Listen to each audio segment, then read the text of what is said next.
Bonjour à tous, j'espère que vous allez excellemment bien. Aujourd'hui on se retrouve pour parler cyclisme, pour faire le débrief de la 10e étape de cette Vuelta 2023. On va revenir un petit peu sur tout ce qui s'est passé aujourd'hui du côté du contre-la-montre. Vous le voyez à l'écran, vous connaissez déjà le vainqueur de cette étape si vous ne l'avez pas vu. On va revenir un petit peu sur les temps, sur les écarts. Le classement général, peut-être le classement par équipe pour cette étape. Comme d'habitude, lorsque c'est un contre-la-montre, pas de bilan des bleus top et flop, hein, on parle de tout le monde, de tous les top coureurs, il n'y a pas de différenciation au niveau de la vidéo, donc pas de chapitrage non plus. Il faut bien comprendre qu'on ne peut pas faire tout en même temps. Quand vous vous abonnez à la chaîne, et c'est important de s'abonner à la chaîne, vous pouvez réagir dans les commentaires, mettre un pouce bleu, partager la vidéo sur les réseaux sociaux, notamment auprès de vos proches si vous pensez que ça peut les intéresser. Dans les commentaires, n'hésitez pas à me dire qui vous a plu aujourd'hui, qui vous a déçu sur cette étape. EPS 2.0, c'est sur les plateformes de podcast, Amazon, Deezer, Spotify, Google, TikTok. Le débrief juste après l'arrivée, il est en ligne largement, parce que là j'enregistre à 19h22, mais il est en ligne depuis, Délus. Il est en ligne depuis 17h45. Et puis si vous avez les moyens que vous voulez soutenir mon travail, vous pouvez faire un super 5. On commence tout de suite avec ce contre-la-montre. Comme on avait dit, un contre-la-montre pour spécialistes, avec des routes qui sur la deuxième partie étaient très larges. Il n'y avait pas vraiment de soucis. Le début de parcours, on en avait parlé, était un petit peu technique. Et c'est pour ça que certains m'avaient dit plus Ganna que Remco. Ils avaient raison. Moi, je pensais un petit peu à l'inverse. Je me disais, Remco va quand même prendre des risques et je le vois un peu au-dessus de Ganna. Mais il s'avère que ça a été le contraire, avec donc Filippo Ganna qui sauve quand même la course du côté d'Ineos Grenadiers, parce que c'est vrai que jusqu'à maintenant, c'était pas l'idéal. Encore plus avec la crevaison de Geraint Thomas, c'est vrai aujourd'hui. Donc je me disais, est-ce qu'ils vont s'en sortir du côté d'Ineos? Et Ganna qui a frappé un grand coup, parce que regardez le chrono, ce matin on avait dit, lors de la vidéo, alors j'avais dit 28 minutes 15, j'avais dit, parce qu'on m'a repris dans les commentaires, j'avais dit entre 57 et 58 km/h, j'ai fait de l'approximation, j'ai fait un truc approximatif, je suis pas Rayman, donc je calcule pas la vitesse à la seconde près. Donc moi c'est plus ce temps à chaque fois, moi je dis qui est intéressant, et en plus je suis souvent pas bon dans les calculs de temps. Moi j'avais dit 28 minutes 15. Je me disais qu'il y aurait peut-être genre un 28 minutes 55. Je ne m'attendais pas quand même à ce que ça soit du 27-39. Donc ça montre quand même que ça roulait vite, quasiment 56 de moyenne. Et Ganna, il a été très bon dans la première partie, parce que c'est là où il fait la différence par rapport à Remco. Notamment, il a bien démarré, mieux démarré que Remco. Par rapport à Roglic aussi, parce qu'il lui colle 11 secondes dans la première intermédiaire, encore mieux dans le deuxième. Sur la fin, je crois que Remco et Roglic font à peu près jeu égal, où il doit y avoir 2 secondes près avec Ganna, mais c'est vraiment sur la première partie où il prend déjà de l'avance par rapport à Remco. Et il a été très bon. Voilà, dans ce contre-la-montre, c'est un effort qui lui correspond bien. 25-30 km, c'est des efforts où il est souvent performant. Il est un peu moins bien normalement sur les longs contre-la-montre. Et puis il a fait son travail parfaitement aujourd'hui. Donc bravo Filippo Ganna. Et puis il sauve un peu les 3 semaines d'Ineos, parce que jusqu'à maintenant c'était pas vraiment glorieux. Je pense que ce soir ils vont célébrer ça du côté d'Ineos. Et puis ça va peut-être débloquer un petit peu le compteur, débloquer la situation. Pourquoi pas demain j'ai mis un Ineos dans ma grosse cote. Et puis dans les jours à venir, pourquoi pas une attaque de Geraint Thomas dans une échappée. Pourquoi pas sur l'étape du Tourmalet, un Geraint Thomas victorieux, on ne sait jamais, en échappée, lui qui a perdu un petit peu de temps sur les premiers jours de course, parce qu'il est encore au-delà de la 15e place. Deuxième, Remco Evenepoel à 16 secondes. Il perd 10 secondes d'entrée, Remco 11 même, au premier intermédiaire. Voilà, t'as quasiment tes 16 secondes là. Il a été trop prudent. Je pense notamment il y avait un virage à la fin de la descente qui était une longue courbe sur la gauche. Mais en fait, il fallait vraiment tourner au dernier moment. C'est-à-dire qu'il ne fallait pas tourner trop tôt dans cette courbe. Si tu tournais trop tôt, tu te retrouvais vraiment à l'intérieur et tu perdais de la vitesse. À cet endroit-là, Remco Evenepoel, il n'a pas du tout pris la bonne trajectoire. Il a pris très à l'intérieur, et ce qui fait qu'il s'est retrouvé à pas pouvoir mettre d'angle va pas pouvoir tourner correctement. Là, à cet endroit-là, il perd beaucoup de vitesse. Remco Evenepoel. Ça lui coûte, je pense, facilement 3-4 secondes. On sait que dans la première partie de course, il y avait pas mal de virages. C'est là où il perd la course, c'est dans les virages. Parce que sur la deuxième partie, il fait jeu égal avec Ganna, hein, quasiment. Enfin, il a été très très bon. C'est une belle perf pour Remco parce qu'il colle quand même 20 secondes à Roglic aujourd'hui. Donc c'est une bonne nouvelle. Il colle 1 minute 02 à Vingegaard. Donc c'est la belle performance du jour. Bon, il savait qu'aujourd'hui il allait reprendre du temps. C'est plutôt bien par rapport à Roglic, par rapport à Vingegaard. Et quand tu regardes bien sur les deux contre-la-montre, il doit reprendre sur un Roglic, hein, déjà, il doit reprendre quasiment la minute. Sur un Vingegaard, ça va être 1 minute 40. Et oui, mais ça va compter hein, quand même dans le final. Je sais bien que cette Vuelta, je pense pas qu'elle joue à 10 secondes près, mais quand tu perds déjà 1 minute rien que sur les chronos, ça a son petit désavantage. Roglic, 20 secondes de retard sur Evenepoel, je pense on est sur un ordre de grandeur qui est même, je pense, un peu plus petit que sur le dernier Giro. Donc c'est presque bien pour Roglic. Il est parti très fort, Primoz, hein. Il est parti vraiment très très très costaud. Il a mis beaucoup de rythme. Il a un peu souffert sur la fin. C'est vrai que sur la deuxième partie de contre-la-montre, peut-être qu'il avait un trop gros braquet. Parce qu'il emmenait c'était minimum un 60, c'était peut-être voire même plus qu'un 60, peut-être un 62. J'ai l'impression que sur la fin, voilà, il a peut-être emmené un peu gros, comme braquet Primoz Roglic. C'est un peu son défaut, hein, quelquefois d'emmener des énormes braquets et de faire limite des wheelings avec son vélo de contre-la-montre. Et là, sur la fin de parcours, il est vraiment moins rapide que Remco, hein, si on regarde les intermédiaires. Et donc c'est là où il fait la différence Roglic. C'est là où Evenepoel fait la différence sur Roglic. Malgré tout, il se fait battre par 2 machines sur le contre-la-montre. C'est-à-dire que derrière Almeida, il lui colle 14 secondes. Il colle, là aussi, par rapport à un Marc Solé, par exemple, qui pourtant a roulé fort. Marc Solé est à une 12. Il fait un bon chrono aujourd'hui. Hein. Donc Roglic, mais c'est sûr que par rapport à Remco Evenepoel, c'est un adversaire où il est obligé de prendre du temps en montagne. S'il ne prend pas du temps en montagne par rapport à Remco Evenepoel, il ne peut pas gagner un grand tour. Mais c'est déjà ce qu'on avait vu sur le dernier Giro. Donc en gros, c'est pas une surprise pour Roglic. Maintenant, il sait que il n'y a plus de contre-la-montre jusqu'à la fin de ce Tour d'Espagne. Donc ça va être un avantage pour lui et pour reprendre du temps. Ça, c'est clair et net. Almeida 4, il a sa place. Almeida, Vlasov pour moi. Alors Vlasov, il fait quand même un beau chrono, hein. Parce que je m'attendais plutôt à ce qu'il perde la minute. Vlasov, la minute 0,5, qu'il soit au niveau de Cataneo. Il est quand même mieux que Cataneo, donc ça c'est bien. Et Almeida, pour moi, il est à sa place, hein. On sait que ces chronos-là, c'est des chronos. Il a une sorte de don naturel avec le contre-la-montre Almeida, parce que je suis pas sûr que ça c'est un truc qui travaille tant que ça. Mais ça marche tout de suite bien pour lui sur les chronos. Donc il a ce don-là sur le contre-la-montre. Et à Vlasov, lui par contre, il a toujours fait des bons chronos, mais aujourd'hui il en a fait un très bon. On savait que, Vlasov, on sait que c'est fait partie des grimpeurs qui réalisent toujours des bons contre-la-montre. Mais là aujourd'hui, il perd moins de la minute.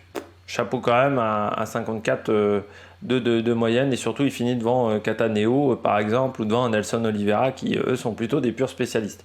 Derrière, Juan Ayuso, pas un grand chrono de Juan Ayuso, je m'attendais à un peu mieux de Juan Ayuso.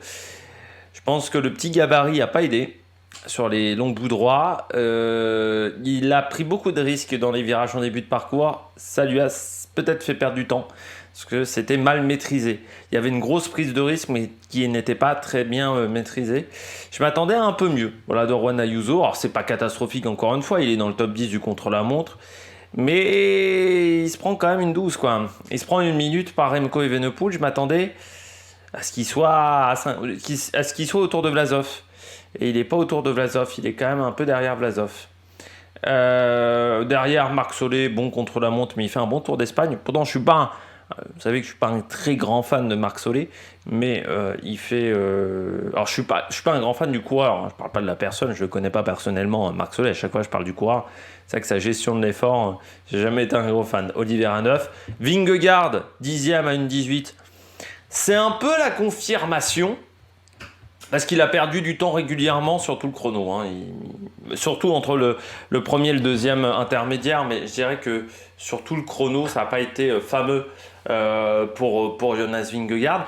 Mais c'est un petit peu la confirmation de ce qu'on sentait sur cette première semaine, hein, de Vuelta, c'est-à-dire un Vingegaard qui n'a pas la forme du Tour de France, et puis un Vingegaard qui semble fatigué, qui semble un peu en dessous de Roglic, qui semble un peu en dessous tout simplement. Vingegaard un peu emprunté, voilà, tout simplement. Et là, ça se voit encore. Il finit 10e à 1,18. Là encore, c'est un bon chrono. Alors, j'en ai vu derrière dire tout de suite Remco l'aurait forcément fracassé sur le contre-la-montre du dernier Tour de France. C'est un peu plus complexe que ça parce que déjà, Remco, on ne sait pas quelle aurait été sa forme en juillet. Et deuxièmement, c'était un contre-la-montre en bosse. Je rappelle, il y avait quand même la moitié du chrono, c'était en bosse. Là, c'était un chrono tout plat. Pour spécialiste, et Vingegaard, c'est pas un spécialiste du chrono. C'est un coureur polyvalent très bon, mais c'est l'un des meilleurs coureurs de contre-la-montre parmi les grimpeurs. Mais ça reste pas un coureur au niveau de Roglic. Je pense sur le chrono, c'est un coureur qui est un peu en dessous. Ce qui fait la différence. Bissegger 11. Bon, je vous en avais parlé un petit peu de Bissegger. L'année est compliquée pour Bissegger, hein. C'est pas une grande saison pour le Suisse. Une 19. Pourtant, derrière pas largement devant Castroviro, il est capable de faire mieux. Il n'est pas dans une grande année. Sepkus, 13e. Il est capable de faire des bons chronos, hein, quand il est en forme et quand il a envie. Là, il avait envie aujourd'hui, donc il a fait un bon chrono. J'en avais déjà parlé il y a quelques temps. De Sepkus, j'avais dit, il est capable de faire des bons chronos. Le seul problème, c'est que souvent, il les fait pas à fond, les chronos. Voilà, il l'a fait à fond. Quand il les fait à fond, il est rarement largué, hein, Sepkus. Nico Denz, 14. Il est sur une belle année, Nico Denz, quand même, hein, cette année chez Bora. Il fait des belles perfs. Sobrero 15, Tiberi 16, Henrik Mas. Alors, Tiberi, on aurait pu s'attendre à mieux. Parce que dans une autre formation, il faisait des bons contre-la-montre. À l'époque chez Trek il faisait des bons contre-la-montre, Tiberi, hein. Il avait fait un chrono où il était à une vingtaine de secondes de Ghana, je me souviens. Alors c'était sur une distance plus courte, mais donc normalement 20 secondes de Ghana, je crois que c'était sur 12 ou 13 km aux Émirats. Très clairement, si tu doubles, ça aurait dû faire le temps de Vlasov, sauf qu'il se retrouve avec le temps de Henrik Mas. Donc c'est pas fantastique. Henrik Mas, il a sa place, il n'y a pas de grande surprise de la part d'Henrik Mas. Le chrono, c'est pas trop sa tasse de thé. Ça se voit, hein, une 46. Il prend du retard sur tous ses adversaires. Geraint Thomas 20. Hugh Carty, 2,04, c'est pas une surprise non plus, surtout qu'il n'est pas en grande forme. Vauquelin, 27 à 2,15. C'est pas du grand Vauquelin, mais bon, on en a parlé aussi, hein, depuis le Tour de Romandie. C'est un petit peu compliqué pour Vauquelin. Confirmation, hein, Landa de 21, Buitrago de 26. Donc il est sur des temps qui sont pas exceptionnels. Et par exemple, Geraint Thomas est à 2 minutes avec sa crevaison. Donc c'est pas dingue. Martinez, 30e à 2,29. Grégoire à 2,31. Alors, on aurait pu se dire c'est pas top. C'est pas incroyable de la part de Martinez. Sauf que Martinez, c'est quand même un tout petit gabarit. Sur le chrono, il perd du temps. Moi, je pense qu'il y a quand même... J'avais dit 2 minutes, c'est pas un très bon chrono. Moi, j'aurais préféré qu'il y ait 30 secondes de moins pour Martinez. J'aurais préféré qu'il soit au niveau de Geraint Thomas. Là, il est quand même 30e de l'étape, hein, à 2,29. Ça fait quand même un gros écart. Après, ce qui est intéressant, c'est de voir que lui, il pensait vraiment être beaucoup plus loin par rapport à ses sensations. Il l'a dit en interview, il n'arrivait pas à atteindre ses valeurs d'entraînement. Donc là, il s'est dit à ce moment-là, ça va pas être top et je vais me prendre 4 minutes dans la gueule. Il s'en prend 2,29, mais c'est pas un chrono exceptionnel. Sa seule satisfaction aujourd'hui, c'est de se dire, que Uijtdebroek, il a fait moins bien que lui. Mais c'est quand même pas foufou de la part de Martinez.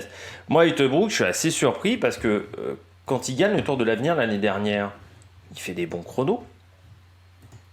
Sur le Tour de l'Avenir l'année dernière. Alors le chrono de Guignon-Savalier, je crois que c'était une étape de chrono par équipe. Voilà. Mais le prologue... Ah non, c'était aussi un prologue par équipe, j'avais oublié. C'est vrai que c'était un sacré bordel. Mais voilà, sur le Sibiu Tour, il avait pris la 4e place et dernière. Mais moi, je l'avais vu faire un chrono une fois. Il me semblait pas largasse à ce point-là quand même. Où c'était au championnat du monde junior où il avait pris la 6e place, oui. Tu vois, championnat du monde 6e, si on regarde. Il y a Joshua Terling, Alex Segert qui est devant lui, le Witouz, qui est pas mauvais non plus. Il avait pris 40 secondes. Là, il se prend quand même une tôle aujourd'hui à Hüftebroek. Pas dans un grand jour. Surprenant parce qu'il fait une bonne Vuelta jusqu'à maintenant. Là, c'est vrai que je m'attendais pas à ce qu'il perde autant de temps. Je m'attendais à ce qu'il soit au niveau d'Henrik Mas, ou peut-être même mieux qu'Henrik Mas. Au niveau de Nico Denz, une 35. Je trouve que voilà, il se prend une minute vraiment dans la gueule, là, violent. Bon, Juan Pedro Lopez de 39, ça n'a jamais été un spécialiste du chrono. Bernal, 3,08. C'est compliqué cette Vuelta pour Bernal. Je suis pas sûr que c'était une bonne idée de le faire enchaîner 2 grands tours cette année. Et puis walou. Après, il n'y a pas vraiment de surprise. Abandon de Cepeda. Il n'a pas démarré. Puis Javier Romo non plus. Fracture la L3 pour Javier Romo. Donc ça, c'est pas forcément une bonne nouvelle à ce moment-là de l'année. Ça va lui faire perdre un petit peu de temps. Du côté du général, on regarde ça. Donc Sepkus, 26 secondes d'avance sur Marc Solé. Remco Evenepoel, 3e à 1,09 qui se rapproche. Mais Roglic est à moins de 30 secondes. Donc reste très dangereux. Martinez est maintenant à 2 minutes 02, mais toujours dans le top 10. Devant Joao Almeida. Vingegaard 7 à 2,22. Juan Ayuso 2,25. Henrik Mas 9e. Vlasov 10e. Landa a perdu 6 positions, mais il est toujours dans le match pour le top 10. David de la Cruz 12, Duke Carty 13 et à Hüftebroek qui se retrouve 14e et Steph Kras 15e. Voilà. Le deuxième français, c'est Rémi Rochas qui est 19e pour le moment au général, le coureur de la Cofidis. Bon, nous on se retrouve demain, 7h, pour la présentation de l'étape numéro 11. Débrief demain 21h sur YouTube. Entre-temps, il y aura le débrief sur TikTok rapide. Et puis il y aura de la Formule 1, il y aura de la moto, ça sera demain sur la chaîne. Et puis la Coupe du Monde de rugby, on fera la présentation des 2 premiers groupes de cette Coupe du Monde de rugby qui commence, je rappelle, vendredi soir avec France-Nouvelle-Zélande. Et n'hésitez pas à vous abonner à la chaîne, à réagir dans les commentaires, à mettre la petite cloche pour rien rater. Puis nous on se retrouve pour de nouvelles aventures sur la Mike Production. Ciao ciao!